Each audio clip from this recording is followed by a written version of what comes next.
Hey everybody, welcome back to episode 4 of the podcast, Krav and Stuff, where we talk about Krav and stuff. I'm your host, Brayson. So hey, we wanted to start episode 4 off where we left off in episode 2. So in episode 2, I had come to the conclusion that I needed to walk away from my career at Avista to pursue my literal dream that I had of starting my own Krav Maga training center. So that happened. It started inside of CrossFit Spokane. I almost said Krav Maga Spokane. CrossFit Spokane. That's where we started at, teaching 2 days a week.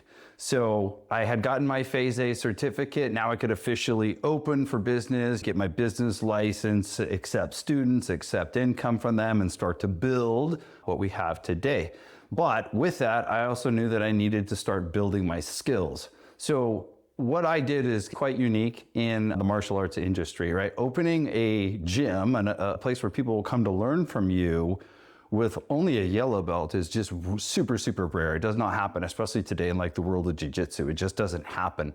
But with Krav Maga being such a unique and not wildly participated in martial art, it's really hard to find the training to get there. So it's what you had to do at that time, at least is what I had to do. I had to just go with it, right?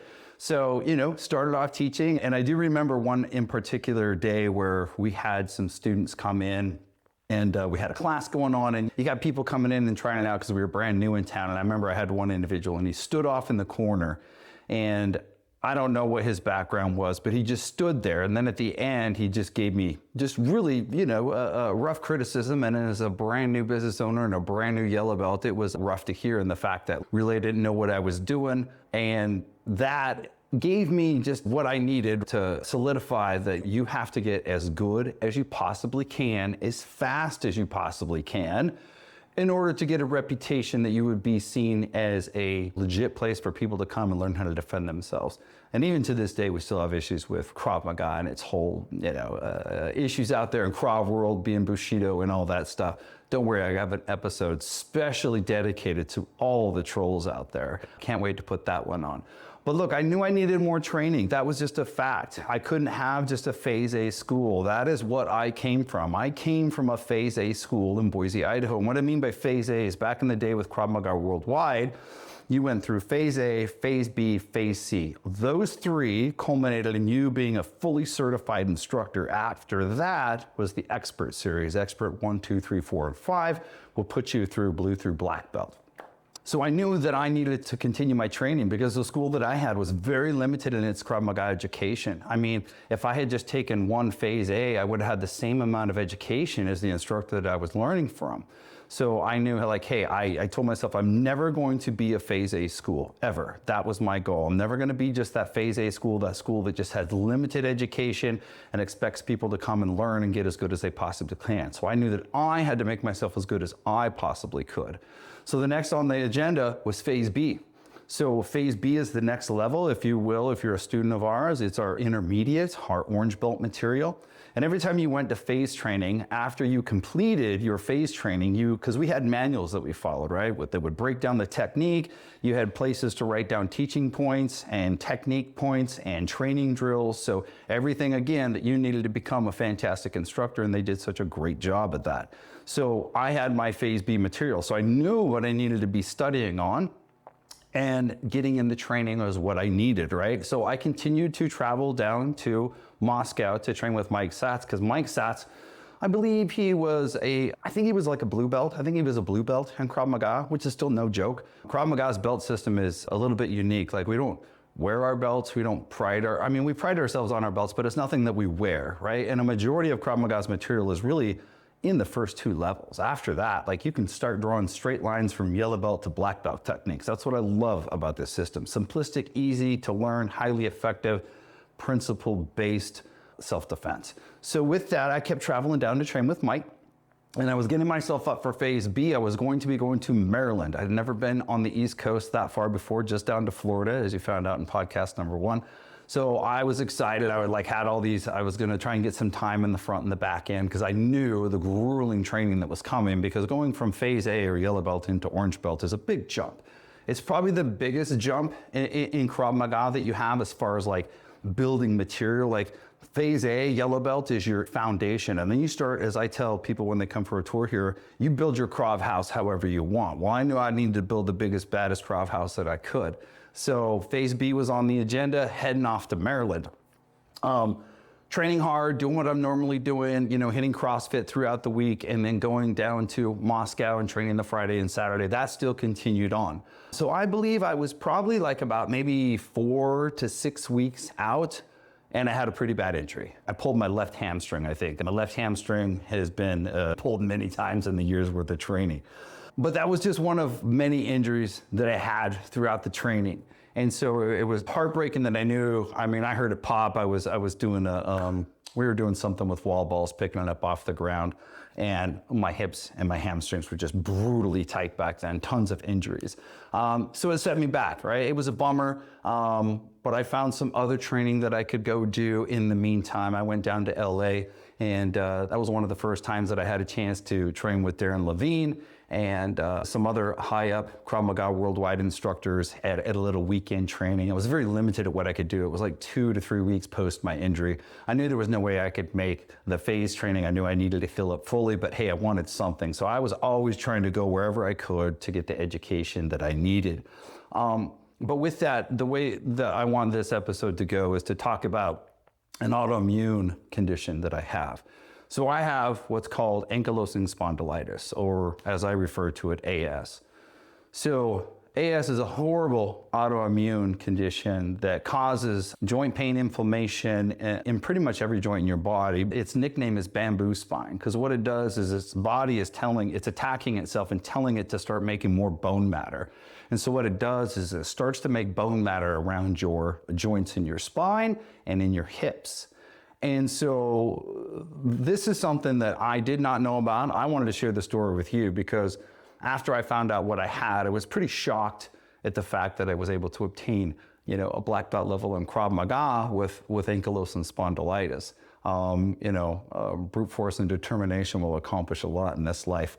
But let's talk about the AS, the ankylosing spondylitis. When did it come about in my life? So it is a genetic thing that happens, but also with any autoimmune condition, it has to be triggered by something. And more often, autoimmune conditions are triggered by stress.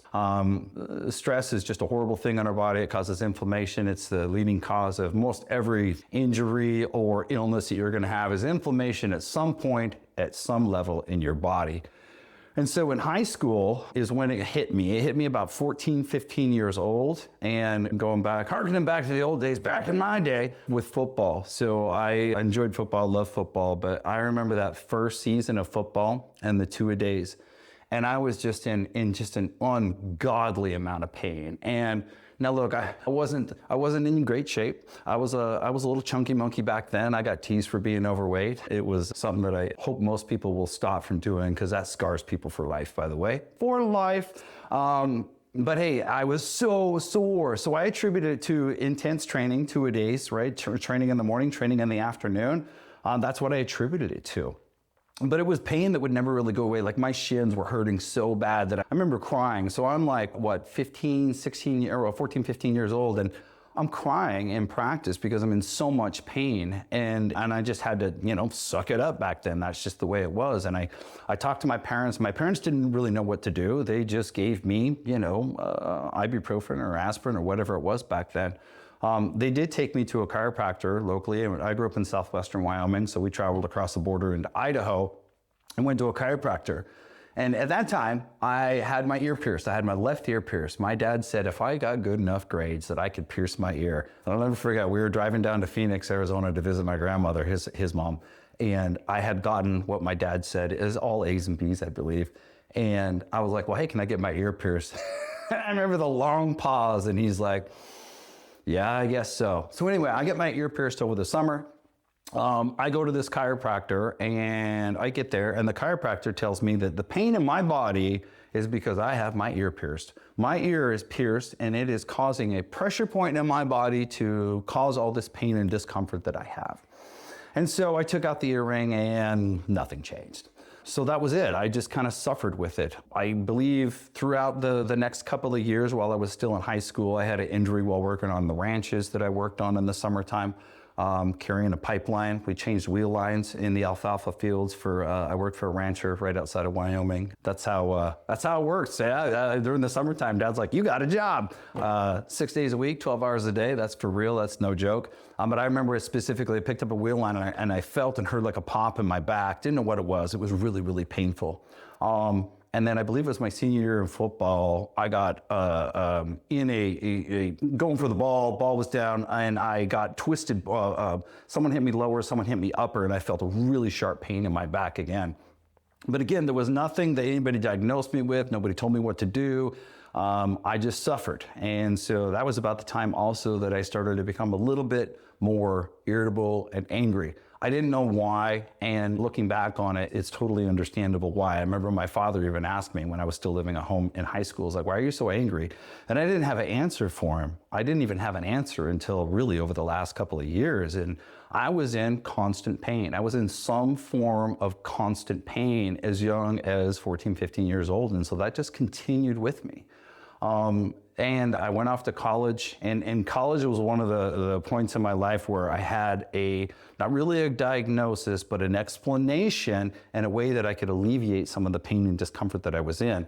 I was having such a hard time sitting in those college classroom seats. It was just pain. Like, right now, like I feel a little discomfort in my back left shoulder from just sitting. I mean, it's just something that will just be with me for the rest of my life. But back then it was just excruciating. It was just a burning sensation in the mid part of my back. And I actually had like a hump when I would bend over, like I literally had a hump, right? So my T4 through 7, like I had a hump in my back. So I go to another chiropractor in the town that I was living in Wyoming, and I'll never forget her name. Her name was Dr. Deba Arguello, and she was a short little gal. And she took an x-ray of my back, and she came back and showed me my spine. And T4 through 7 were white on the x-ray. White on the x-ray meant that they were already starting to solidify with more bone matter. And so this sweet little gal, me being a college student, I mean, I think I had a job working in the cafeteria to help pay for my meals, but like I didn't have a job. So she's like, you can just pay me whatever you can pay me, but we're gonna help you. And so I was going in like 3 or 4 times a week, and she was breaking up all of that bone matter that was being created around my spine. And then she told me that you're going to need to start to exercise, and you're gonna need to exercise for the rest of your life.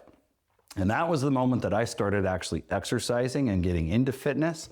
A great friend of mine, rest in peace, Brandon, he was a gentleman that I was going to college with, and I don't know exactly how we met up, but like, for me, like he was like the guy that like all the guys wanted to be, like super cool, super fit, good looking guy.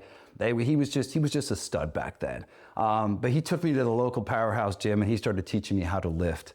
And that put me on a path, because the lifting, the moving your body will keep, as long as you can keep your joints mobile, the AS cannot build up that bone matter, but it's just a matter of you got to keep it up. That's why the doctor said you have to do it for the rest of your life. So working with Brandon, I got into fitness, and it really helped. It did help, but still I had no official diagnosis. I had no idea that the food I was eating was causing it too. And so I just continued my life, from my 20s into my 30s. Having injuries quite often was not uncommon, and the injuries would be, tweaking a shoulder, pulling a hamstring, tweaking my back, a lot of tweaking of the back, L4, L5 slipping, because my hips were so stiff that because they couldn't move like a normal person's would move, like the muscles are all tied together, it would literally just shift that vertebrae out of position, which would cause a ton of pain. So I have spent thousands upon thousands of dollars over the years in chiropractic care, but it was worth every single dollar. I'm gonna refer to my notes here. But yeah, it was just something just so horrible that I just did what I could do and suffered with it, right? And it actually, made my attitude really just not the best. And, if you can understand that I was literally in pain from morning until night, and the only time to really get away from it was, maybe sleeping, maybe having a few drinks, that would kind of loosen things up a little bit. But that's just what I had to deal with. And so as I came into Krav Maga, that started becoming an issue, right? It started becoming an issue because I was injuring myself quite often. And I always got told too, like, Brayson, why are you so stiff? Why are you so stiff? And I had no answer to their question, you know? I was like, I stretched all the time. I still stretch all the time to this day, 3 times a day. Morning, it's like 2 hours worth. Midday, it's like maybe 45 minutes, an hour, and at night, maybe an hour. That's just what helps keep me going. But it was something to where, you know, the pulling on the hamstrings, and they were bad pulls too. I mean, we're talking like the whole back of my leg would be black, just from ripping the muscle so bad that that blood would coagulate and then start to go down the leg. So pulls, hamstrings were a big issue, back was a big issue, and then, you know, the training. And so throughout my training, I sustained a lot of injuries, but I wanted to talk about this in this episode. So as we go along this journey that I've been on, and I talk about when I blew out my AC joint and busted my bicep tendon and I pulled another hamstring, like it's all reverting back to the ankylosing spondylitis, the AS. It's controlled my life. As I got into my 30s and then I got into my 40s, I finally got an opportunity to find out what was going on with me. A great member of ours still trains with us, Dr. Gavin, really fundamentally like changed my life going forward. So this is post-COVID. And then pre-COVID, I would say on average, my AS throughout the week was like, you know, a 7, 6, 7, it was, it was maybe it was doable, right? It was doable. I could make myself through the week. I would eat whatever I want, you know. I drank beer, I loved rum. I ate whatever I wanted to for the most part, and I would sweat it out by about Tuesday or Wednesday, and it would start feeling good. Weekend would come around, do it all again, right? That's what I did. But after COVID, everything was pinned at a 10. There was no escape from it. There was no relief from it. My body hurt worse than it had ever hurt. That first bout of COVID that I got was probably one of the worst sicknesses that I've ever had, ever. It was just absolutely horrible. The worst, the absolute worst. But like I said, afterwards, my body was just, it was just in so much pain. And so I still had to teach. I still had to do everything I had to do, and I had no answers as to why. I didn't know what would help it, you know? I mean, I was taking 3 Aleve a day, and it wouldn't even really hardly do anything for me. But what I did do is I started tweaking my diet. I found out that changing my food would help, and that's from a second Brandon in my life. Two Brandons in my life helped me out with my fitness, and the second Brandon helped me out with a lot of training and helped me tweak my nutrition, you know, and started talking to me about, hey, there's certain foods that are inflammatory. And we go back to what I talked about in the beginning. Inflammation is just the root of all evil in our bodies. And so if you can avoid it, well, then let's avoid it. And so that's where I started tweaking my diet, and I saw a little bit better relief. Of course, I'm hard-headed, and it took a little while. If you tell me I can't have my rum and Cokes anymore, if you tell me that I can't have my pizza anymore, and all these other things that I can't have that I love, sugar's another one. That took me a while to knock that one off. But so that helped. But with the COVID happening, afterwards, this doctor, and so I'm training and I'm teaching just like normal, but again, everything is so painful, so much more painful. And after class, he asked me, he's like, Brayson, do you have back issues? And I laughed out loud because I was like, what gives you that, right? And he's like, well, I can just tell by the way you're moving. And I was just so stiff after I got COVID. And I was like, well, yeah, I'm just so stiff all the time. Anyway, he took his time after class to talk with me for about 20, 30 minutes, and he diagnosed me with ankylosing spondylitis. And it is a diagnosable disease. It is not a testable disease, because I had been tested multiple times. When I was living in Boise, this was prior to around the time that I started Krav Maga, I went to a arthritis clinic and had my blood work done, and there were no identifiable markers to say that I had any kind of arthritis. Nobody even thought to talk about this. They were just looking for inflammatory markers, which AS does not have any. Again, it's a diagnosed condition. And so he diagnosed me with that, and he recommended to get some blood work, because if you are in a flare-up, there are certain markers that can be detected, and so we tried to find that out. But anyway, that got me put on the path to go with a rheumatologist, and that finally I had an answer to why I was in so much pain all the time. That was fantastic. That really was a great moment for me to finally go, no, now I know what it is, and now I can do something about it. And just like with anything else, it's like I'll do whatever it takes if this helps me to get closer to my goals, to help me to feel better, to help me to, to be able to teach better, to help me to be a better person in general. So that's where the diet tweaking started coming in. I got on some biologics and anything from Humira, and I was on Plaquenil, and I still take a little bit of sulfasalazine, but those things wouldn't work. They would work for a little while, but then it would fade. And so I started doing infusions because the pens that I had were kind of a one size fits all. And so, if you're 6 foot, 215 pounds, taking the same injection as someone that's 5 foot, 100 pounds, the medication is going to work better for them than it would for me. And so they put me on an infusion, and man, those things sucked. Those things absolutely sucked. I had it done on a Thursday. It's part of the reason why I started taking my Thursdays off, because they would just wipe my body out. They would kick my ass. And so I'm there for about an hour and a half, hour and 45 minutes, just felt absolutely horrible. I would feel some relief from it, and I got those done once a month. And I would feel decent for a couple of weeks, 2 to 3 weeks, but around that third week is when I would really start feeling it again. But I kept it up. I kept doing infusions for about 18 months. And then I had a nasty cold. Geez, it's been probably like 4 years ago, maybe pushing 5 years ago. I think 5 years ago, coming up this December. I was so sick that they can't give you an infusion because all of these biologics are autoimmune suppressors. And so that you could literally die from an infection that most people would just, their bodies would deal with normally. But on these biologics, you're susceptible, just like the little things that they say, this could cause this, and this. It's for real. So I couldn't get my infusion. And so I was super sick, and I was like, God, I just need to feel better. And with that, I had no appetite, right? So I was super sick, so I wasn't eating my normal stuff. And then the days went by, and they're like, well, now I had to get on an antibiotic. And they're like, well, you're on antibiotics, so you can't take the infusion. So at this point in time, we're now 3 to 4 weeks out. So I've gone a whole month without having my infusion, and I started to notice that I felt better. I felt better than I did when I was on the infusions. And that was the moment where I was like, wait a minute here, there's gotta be something different. There's gotta be a different way. So I decided that I was never going on those biologics again because I was paranoid. Like if people were sick, like stay away from me, because the thought was real that, hey, you could get so sick that you could die. And so I got off the biologics, and then I just started to tweak my nutrition. And that's where I got into hot therapy.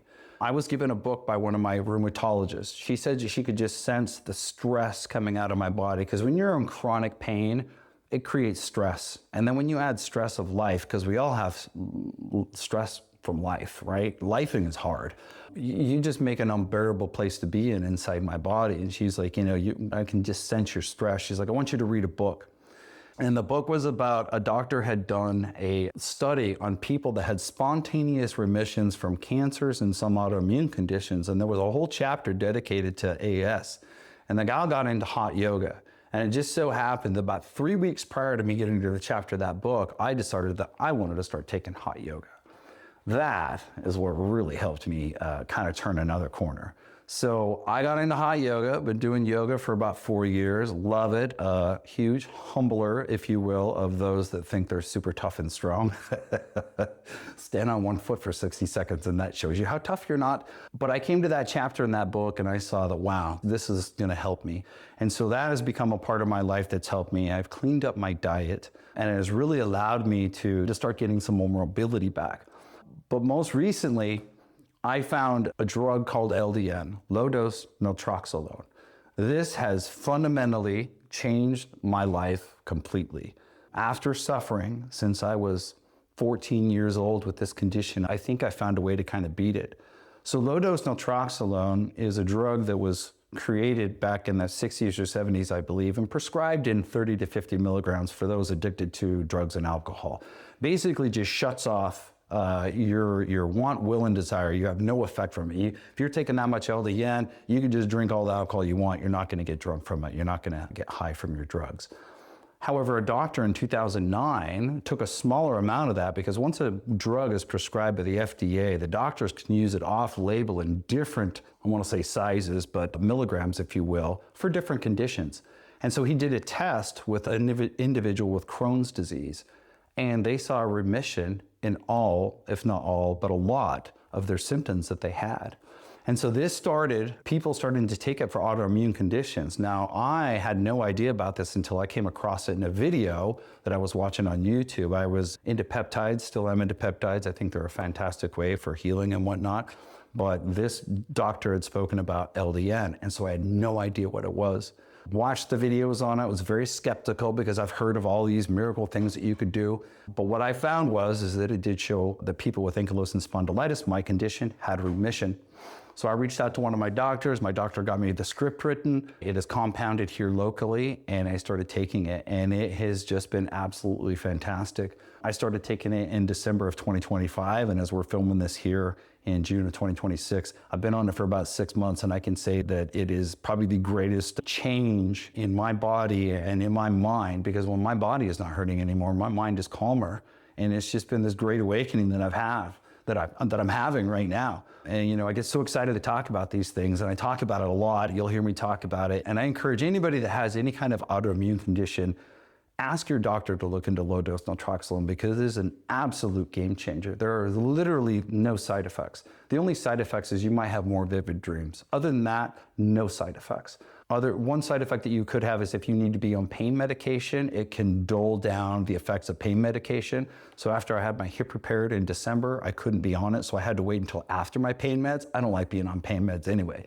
So 3 days after having my hip labrum repaired, I got off the pain pills and started LDN. And that just was just an awakening for me. And so, you know, as I've gone on this journey with this condition and with Krav, I'm able to start doing things that I hadn't been able to do. So I'm super excited for the folks that are coming to my classes now. Some of you folks have never been able to see me actually display Krav Maga, the ability that I am capable of, because physically my body wouldn't allow me to do it without hurting myself.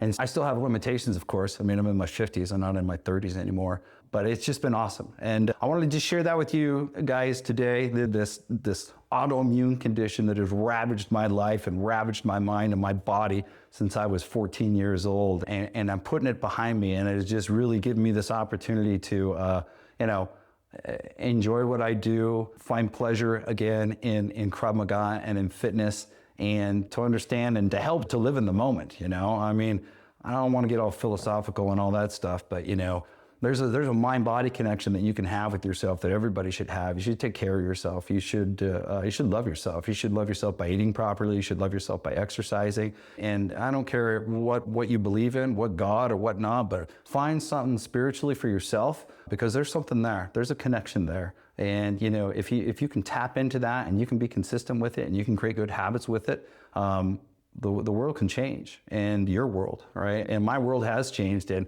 I'm super excited to share this with you guys. We're getting real personal now, but that's what this podcast is all about. So as we going forward, we're going to talk about it and the things that have happened. And so when we talk about the injuries, you're going to refer back to this and go, oh yeah, he had that back then. But hey, I appreciate you guys being here. I appreciate you guys following along on this journey. If you like what we talked about today, hit that like, subscribe button, share it with whomever you'd like, and please spread the word about low-dose naltrexone for autoimmune conditions. But yes, I want to thank everybody for listening to me and for the support. But thank you so much, and we'll see you for episode 5.